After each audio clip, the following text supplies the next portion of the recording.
Bollywood silver screen presenting into the woods.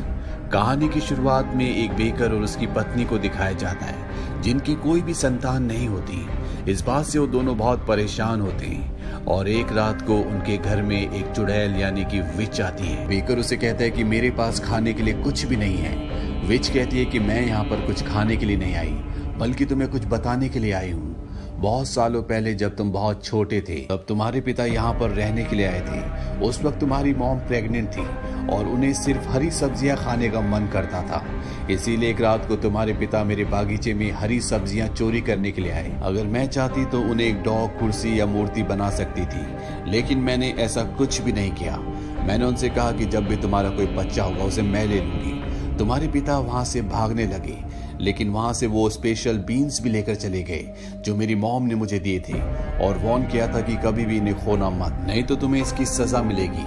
और जैसे ही तुम्हारे पिता बीन्स को लेकर दीवार पर चढ़े, आसमान में बिजली चमकी जिससे मुझे भयानक रूप मिला। और जब तुम्हारी बहन पैदा हुई तो मैंने उसे ले लिया। साथ ही तुम्हारे परिवार को श्राप भी दिया कि कभी भी तुम्हारे घर में कोई भी बच्चा नहीं होगा, ताकि तुम्हारा फैमिली ट्री हमेशा के लिए जमीन के अंदर दफन हो जाए। बेकर को इस बारे में कुछ भी नहीं पता था।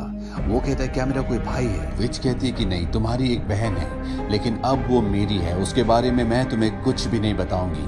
और अगर तुम चाहते हो कि श्राप तुम्हारे खानदान से हमेशा के लिए खत्म हो जाए तो उसके लिए तुम्हें मेरे लिए 3 दिन के अंदर 4 चीजें लानी होंगी, क्योंकि 3 दिन के बाद आसमान में पूरा चांद निकलेगा। ये एक खास दिन होता है जो 100 साल में एक बार निकलता है। पहली एक गाय जो दूध की तरह सफेद हो, दूसरा एक केप जो खून की तरह लाल हो, तीसरा एक बाल जो कॉर्न की तरह पीला हो, और चौथा एक सैंडल जो सोने की तरह चमकदार हो। अब तुम जंगल में जाओ ताकि तुम्हें सारी चीजें मिल सके। अब जाने से पहले बेकर की वाइफ उसके पास एक कोट लाती है, लेकिन बेकर उसे फेंक देता है। वो कहता है कि ये मेरे पिता का था, उनकी वजह से सब कुछ हुआ है। बेकर की वाइफ देखती है कि उसके पिता की कोट की जेब से बीन्स गिरे हैं। वो समझ जाती है कि ये वही जादुई बीन्स हैं जो आज से कई साल पहले बेकर के पिता ने विच के बागीचे से चुराए थे। वो उन बीन्स को भी अपने साथ रख लेती है। वहीं दूसरी तरफ एक लड़की को दिखाया जाता है जिसका नाम सिंड्रेला है, जो अपनी सौतेली माँ और सौतेली बहनों के साथ रहती है। घर का सारा काम सिंड्रेला से ही करवाया जाता है। और एक दिन जब उसकी सौतेली माँ और सौतेली बहन राजा के जश्न में जा रहे होते हैं, सिंड्रेला भी वहां पर जाना चाहती है, लेकिन उसकी सौतेली माँ और उसकी बहनें उसका मजाक उड़ाती है। वो कहती है कि तुम अपनी ड्रेस देखो, अपनी सैंडल्स देखो, वहां पर सब लोग तुम पर हंसेंगे।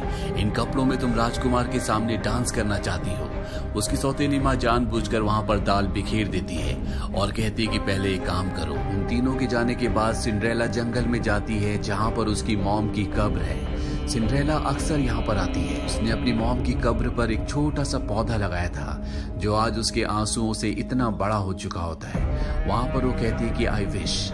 तभी उसे उसकी मॉम की आत्मा उस पेड़ पर दिखती है और उसकी मॉम कहती है कि जो भी तुम्हारी विश है वो मांग लो। और अगले पल सिंड्रेला के कपड़े पूरी तरह से बदल जाते हैं। उसके शरीर पर एक बहुत ही सुंदर पोशाक आ जाती है और साथ ही उसके पैरों में सुनहरी सैंडल्स। वहीं जंगल में बेकर उन 4 चीजों को ढूंढ रहा होता है। तभी उसे एक लड़की दिखती है जिसने केप पहना होता है जिसका रंग खून की तरह लाल है।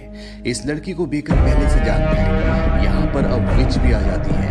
बेकर कहता है तुम खुद जाकर क्यों नहीं ले लेती? विच कहती है कि मैं उन 4 चीजों में से किसी को भी हाथ नहीं लगा सकती। विच वहां से चली जाती है। बेकर उस लड़की के पास जाता और उससे उसके केप को जबरदस्ती छीन लेता है। वो लड़की चिल्लाना शुरू कर देती है, इसीलिए बेकर को उसका केप उसे वापस लौटाना पड़ता है और वो लड़की वहां से निकल जाती है। दरअसल वो अपनी दादी के घर जा रही होती है। अब यहाँ पर बेकर की पत्नी भी आ जाती है और इन्हें इस जंगल में एक लड़का दिखता है जिसके पास गाय होती है जो दूध की तरह सफेद है और इन्हें इसी गाय की जरूरत है। ये उस लड़के के पास जाते और उससे पूछते कि तुम यहाँ पर क्या कर रहे हो? वो लड़का बताता है कि मैं शहर इस गाय को बेचने जा रहा था पर मैं अपना रास्ता भूल गया। बेकर उससे पूछता है कि तुम इसे कितने में बेचना चाहोगे? वो लड़का कहता है कि 5 पाउंड्स में, लेकिन बेकर और उसकी पत्नी के पास एक भी पाउंड नहीं होता। बेकर की पत्नी कहती है कि हमारे पास 5 बीन्स हैं जो कि मैजिकल बीन्स हैं। इसके बदले अगर तुम अपनी गाय देना चाहो तो हम तुम्हें बीन्स दे सकते हैं। हालांकि वो अपनी गाय कभी भी बेचना नहीं चाहता था क्योंकि वो उससे बहुत प्यार करता है, लेकिन वो इस डील के लिए मान जाता है। वो बेकर से कहता है कि एक दिन मैं अपनी गाय तुमसे वापस जरूर लूंगा। वो बीन्स लेकर वहां से निकल जाता है और अब इनके पास एक चीज आ चुकी है। इसके बाद बेकर उस तरफ जाता है जिस तरफ वो लाल केप वाली लड़की गई थी। वहीं वो लड़की अपनी दादी के घर पहुंच जाती है और वहां पर एक भेड़िया भेष बदल कर लेटा होता है जो पहले उसकी दादी को खा चुका होता है। लड़की कहती है कि तुम्हारे कान इतने बड़े क्यों हैं। तभी बाहर बेकर एक चीख सुनता है और जब बेकर घर के अंदर जाता है तो वो देखता है कि वहां पर एक भेड़िया भेष बदल कर सोया हुआ है। उसने उस लड़की को और उसकी दादी को खा लिया है। बेकर उस भेड़िए का पेट फाड़कर लड़की को और उसकी दादी को बाहर निकाल देता है। इसके बाद वो लड़की बेकर को अपने लाल रंग का केप दे देती है जो बेकर को चाहिए था और अब बेकर के पास दो चीजें हो चुकी हैं। वहीं सिंड्रेला को दिखाया जाता है जो अपनी सुंदर पोशाक पहनकर राजा की पार्टी में राजमहल गई थी। वो वहां से भाग रही होती है। दरअसल उसने वहां पर राजकुमार के साथ डांस किया था और राजकुमार उसे बहुत पसंद करता है, इसीलिए राजकुमार उसका पीछा भी करता है। पर सिंड्रेला जंगल में पहुंच जाती है जहां पर बेकर्स की वाइफ जो कि गाय लेकर घर जा रही होती है वो उसे देख लेती है। सिंड्रेला वहीं पर छुप जाती है और तभी वहां पर राजकुमार आता है। राजकुमार बेकर्स की वाइफ से पूछता है क्या तुमने यहाँ से किसी लड़की को जाते हुए देखा। वो मना कर देती है। राजकुमार वहां से चला जाता है। सिंड्रेला और बेकर्स की वाइफ बातें कर रही होती है और तभी बेकर्स की वाइफ देखती है कि उसके पैर में जो सैंडल है वो सुनहरे रंग की है और ये वही सैंडल है जो उसे चाहिए। वो इससे पहले कि उसकी सैंडल मांगती उसकी गाय यहाँ से भाग जाती है, इसीलिए उसे अपनी गाय के पीछे जाना पड़ता है वरना उसे गाय मिलती है और ना ही सिंड्रेला की सैंडल। अगली सुबह वो राजकुमार को दोबारा देखती है जो अपने छोटे भाई के साथ होता है। उसका भाई कहता है कि यहाँ जंगल में एक तार है जहाँ पर ऊपर जाने के लिए कोई भी रास्ता नहीं है और उसके बाल बहुत खूबसूरत और लंबे हैं। वो कौन की तरह सुनहरे हैं। मैंने कहा रुपंजल अपने बाल नीचे फेंको। उसने अपने बाल नीचे फेंके जिससे चढ़कर मैं ऊपर चला गया। ये बात बेकर्स की पत्नी सुन लेती है और उसे भी ऐसे बाल चाहिए जो कौन की तरह पीले हो, इसीलिए वो उस टावर के पास जाती है और कहती है कि रुपंजल अपने बाल नीचे फेंको। तभी वहां पर एक सुंदर लड़की आती है और ये लड़की और कोई नहीं बल्कि बेकर की बहन है जिसे विच ने अपनी कैद में रखा हुआ है। इसे नहीं पता कि विच ने इसे चुराया था। ये विच को अपनी मॉम समझती है। बेकर की पत्नी नीचे से कहती है कि रुपंजल अपने बाल नीचे फेंको और वो अपने बाल नीचे फेंक देती है जिन्हें बेकर्स की पत्नी काट कर यहाँ से भाग जाती है और वो सीधा जंगल में अपने पति के पास जाती है जहाँ पर उसके पति ने गाय को भी ढूंढ लिया होता है। यानी कि अब इनके पास 3 चीजें हैं। वहीं उस बच्चे को दिखाया जाता है जिसने अपनी गाय इन्हें 5 बीन्स के बदले बेची थी। जब वो अपने घर जाता है तो उसकी मॉम बहुत गुस्सा होती है। वो कहती है कि तुम बेवकूफ हो। वो उससे बीन्स छीन कर फेंक देती है और अगली सुबह जब वो बच्चा उठता है तो वो देखता है कि उसके घर के बाहर एक बहुत ऊंचा पेड़ है जो आसमान की ऊंचाइयों को छू रहा है। वो उस पर चढ़ना शुरू कर देता है और इसके बाद रात को बेकर और उसकी पत्नी के पास एक सोने का अंडा लेकर आता है। वो कहता है कि अब मुझे मेरी गाय वापस चाहिए। बेकर की पत्नी सोने का अंडा देखकर पूरी तरह से हैरान होती है। वो कहती है कि मैंने आज से पहले कभी भी सोने का अंडा नहीं देखा, ये तुम्हें कहाँ से मिला। वो बताता है कि जो जादुई बीन्स तुमने मुझे दिए थे उससे एक बहुत ऊंचा पेड़ होगा जो दूसरी दुनिया तक जाता था, वहीं से मैं सोने का अंडा लेकर आया हूँ। पर बेकर उसे उसकी गाय वापस नहीं लौटाना चाहता और जब ये आपस में आर्ग्यूमेंट्स कर रहे होते हैं तभी गाय गिर जाती है, उसकी मृत्यु हो जाती है और आसमान से आवाज आती है जो कि विच की होती है। वो कहती है कि 2 रातें बीत चुकी है, अब तुम्हारे पास सिर्फ एक और दिन बचा है। इसके बाद विच जब अपने घर जाती है तो वो देखती है कि वहां पर बेकर्स की बहन रपुंजल से राजकुमार मिलने आया है। इस बात से उसे बहुत गुस्सा आता है और वो उसके बाल काट देती है। वहीं वो लड़का जिसने बेकर को गाय बेची थी जब वो अपने घर जा रहा होता है तो उसे वो लड़की दिखती है जिसने बेकर को अपनी केप दी थी। वो देखता है कि उसके पास एक बहुत सुंदर केप है। जब वो उससे केप के बारे में पूछता है तो बताती है कि हम पे एक भेड़िए ने अटैक किया था जिसे हमने मार दिया और मेरी दादी ने उसी की खाल से केप बनाई है। वो लड़का भी उसे सोने का अंडा दिखाता है और बताता है कि मैं इसे जायंट्स की नगरी से लेकर आया हूँ। वहाँ पर एक बहुत बड़ी मुर्गी थी जिसने अंडा दिया। वहाँ पर एक हार्पी है जिसे बिना छुए बहुत ही मधुर संगीत निकलता है। वो लड़की कहती है कि तुम झूठ बोल रहे हो, अगर ये सच है तो तुम उस हार्प को लाकर दिखाओ। तो लड़का उसके चैलेंज को एक्सेप्ट कर लेता है और वो जायंट्स की नगरी में जाकर उनका हार्प चुरा कर ले आता है और इस बात से एक जायंट बहुत गुस्सा होता है और वो उसका पीछा करते हुए पेड़ से उतरने लगता है। पर इससे पहले कि वो धरती पर आता लड़का उस पेड़ को काट देता है जिससे जायंट की मृत्यु हो जाती है। वहीं एक बार फिर से सिंड्रेला राजमहल के जश्न को छोड़कर भाग रही होती है लेकिन उसके पैर सीढ़ियों पर चिपक जाते हैं क्योंकि राजकुमार ने यहाँ पर कुछ लगा दिया था। वो अपने जूते उतार के साइड में बैठ जाती है और बताती है कि वो राजकुमार से इसलिए नहीं मिलना चाहती क्योंकि जब राजकुमार को उसकी असलियत पता चलेगी तो वो कभी भी उसे एक्सेप्ट नहीं करेगा। वो अपना एक सैंडल वहीं पर छोड़कर दूसरा सैंडल लेकर वहां से निकल जाती है और जब वो घने जंगल में पहुंचती है तो बेकर की वाइफ एक बार फिर से उसका वहीं पर इंतजार कर रही होती है। वो सिंड्रेला से कहती है कि मुझे तुम्हारा सैंडल चाहिए। सिंड्रेला उसे देने से मना कर देती है। बेकर की वाइफ उसे वो बचा हुआ आखिरी जादुई बीन देती है जिसे सिंड्रेला वहीं पर फेंक देती है। पर जब बेकर की वाइफ कहती है कि तुम मेरे जूते ले लो, इससे भागने में तुम्हें आसानी होगी, तो सिंड्रेला मान जाती है और उसे अपनी सुनहरी सैंडल दे देती है जिसे लेकर वो बेकर के पास पहुंचती है। बेकर भी अब एक दूसरी गाय ले आया होता है और अब यहाँ पर विच आती है।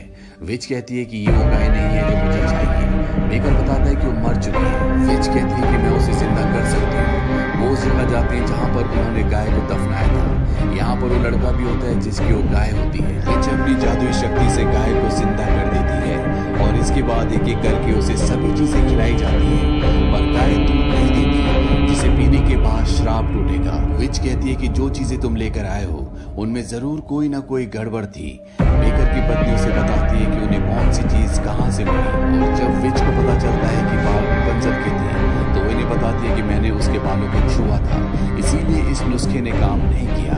यहाँ पर जो लड़का होता है उसके पास एक कौन होता है। वो कहता है कि इसमें भी सुनहरे बाल हैं, क्यों ना हम गाय को इसे खिलाएं। और जब गाय को कौन खिलाते हैं तो गाय दूध देना शुरू कर देती है जिसे पीने के बाद विच एक बार फिर से खूबसूरत जवान हो जाती है। वहीं गांव में दिखाया जाता है जहां राजकुमार सिंड्रेला की छूटी हुई सैंडल को सबको पहना कर देख रहा होता है। सिंड्रेला की सौतेली बहन भी उसे पहनती है और वो सैंडल उनके पैर पर फिट नहीं आ रही होती। उनकी मॉम कहती है कि मुझे तुम्हारे पैर का अंगूठा काटना होगा।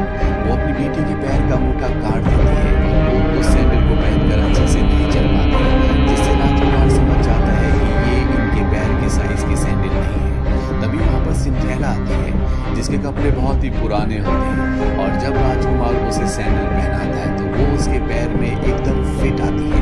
राजकुमार समझ जाता है कि ये सैंडल यानी कि वो लड़की सिंड्रेला ही है। वो सिंड्रेला को अपनी गोद में उठाकर ले जाता है। तभी सिंड्रेला के वो पक्षी जो सिंड्रेला से बहुत प्यार करते थे वो उसकी सौतेली बहनों की और माँ की आंखें फोड़ देते हैं जिससे वो अंधी हो जाती है। कुछ वक्त बाद इनकी शादी होती है जहाँ पर पूरा गांव आता है। यहाँ पर बेकर और उसकी पत्नी भी आती है जिनका अब बेटा भी हो चुका है। रैपुंज़ल और राजकुमार का भाई भी अब दोनों एक हो चुके हैं और जब इनकी शादी हो रही होती है तभी यहाँ पर भूकंप आता है। राजकुमार सबको अपने गांव लौटने के लिए कहता है और तभी हमें जंगल में वैसा ही पेड़ दिखता है जिस पेड़ से वो लड़का जाइंट्स की दुनिया में गया था। दरअसल सिंड्रेला ने जो आखिरी जादुई बीन फेंका था उससे यहाँ पर एक और पेड़ उग गया होता है। बेकर और उसकी पत्नी अपने बच्चे के साथ जंगल से होते हुए जब अपने गांव की तरफ जा रहे होते हैं तो उन्हें रास्ता सारा बदला हुआ दिखता है। तभी वो देखते हैं कि वहां पर वो लड़की बैठी है जिसने उन्हें अपना केप दिया था। वो लड़की उन्हें बताती है कि हमारा पूरा गांव उजड़ चुका है, रास्ते बदलने की वजह से मेरी दादी का घर भी मुझे नहीं मिल रहा। अब यहाँ पर बाकी के लोग भी आ जाते हैं और तभी यहाँ पर एक फीमेल जाइंट आती है। ये उसी जाइंट की पत्नी है जिसकी मौत पेड़ काटने की वजह से हुई थी। वो कहती है कि मुझे वो लड़का चाहिए जिस लड़की की वजह से मेरे पति की मृत्यु हुई। यहाँ पर विच भी होती है। वो जानती है कि पेड़ किसने काटा था। वो कहती है कि शाम तक हम तुम्हें वो लड़का दे देंगे और इसके बाद वो जाइंट यहाँ से चली जाती है और अब सब के सब उस लड़के को ढूंढना शुरू कर देते हैं। वहीं बेकर जब उस लड़के को ढूंढ रहा होता है तभी उसे वहां पर सिंड्रेला दिखती है जो अपने पुराने कपड़ों में होती है। वो बताती है कि उसने राजमहल छोड़ दिया क्योंकि राजकुमार के कई और लड़कियों के साथ भी रिश्ते थे। वही राजकुमार को दिखाया जाता है जो बेकर की पत्नी के साथ भी फ्लर्ट करता है। बेकर की पत्नी भी उसे मना नहीं करती। राजकुमार कुछ देर बाद वहां से चला जाता है और तभी उस जगह से वही जाइंट निकलती है जिस वजह से धरती कांपने लगती है, पेड़ गिरने लगते हैं। और जब बेकर्स की पत्नी अपने आप को बचाने के लिए पहाड़ी के किनारे पर जाती है तो वो वहां से गिर जाती है जिससे उसकी मृत्यु हो जाती है। और इसके बाद ये जाइंट के धरती पर आने के लिए एक दूसरे को ब्लेम करना शुरू कर देते हैं क्योंकि बेकर ने अपनी पत्नी को खोया था।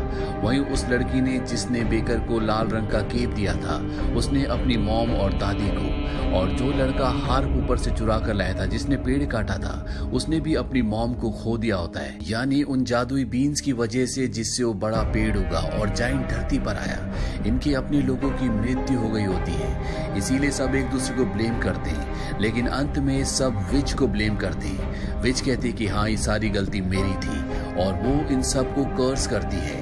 साथ ही वो अपनी मॉम से कहती है कि मुझे दोबारा पनिश करो, और तभी वहां पर टार का एक बवंडर बन जाता है, जिसमें पिघलकर उसकी मृत्यु हो जाती है। बेकर अपनी पत्नी की मौत से बहुत दुखी होता है, इसीलिए वो अपने बेटे को वहीं छोड़कर जंगल की तरफ बढ़ चलता है। पर तभी उसे अपने पिता का अक्स दिखता है। वो कहते हैं कि तुम्हारी मॉम की मृत्यु के बाद मैं भी तुम्हें छोड़कर चला गया था। जो गलती मैंने की वो गलती तुम कभी मत करना, नहीं तो तुम अपने आप को कभी भी माफ नहीं कर पाओगे। बेकर को अपने पिता की बात समझ में आ जाती है और वो वापस अपने बेटे के पास आ जाता है। और अब यहाँ पर जितने भी लोग बचे हैं वो सब के सब प्लान बनाते हैं कि वो उस जाइंट को उस टार में यानी कि तारकोल में फंसा कर मार देंगे, जिसमें विच पिघल गई थी। और अब यहाँ पर जाइंट आती है, जिस पर सबसे पहले सिंड्रेला के पक्षी हमला करते हैं। इसके बाद ये सब भी उस पर हमला करते हैं और उसे उस टार के यानी कि तारकोल के पीठ तक ले आते हैं, जिस पर गिरने से उसकी मृत्यु हो जाती है। साथ ही वो पेड़ भी टूट जाता है जिस पेड़ से वो नीचे आई थी। अब जितने भी लोग बचे हैं सब के सब अकेले हैं, इसीलिए बेकर, सिंड्रेला और वो दोनों बच्चे एक साथ रहने का फैसला करते हैं।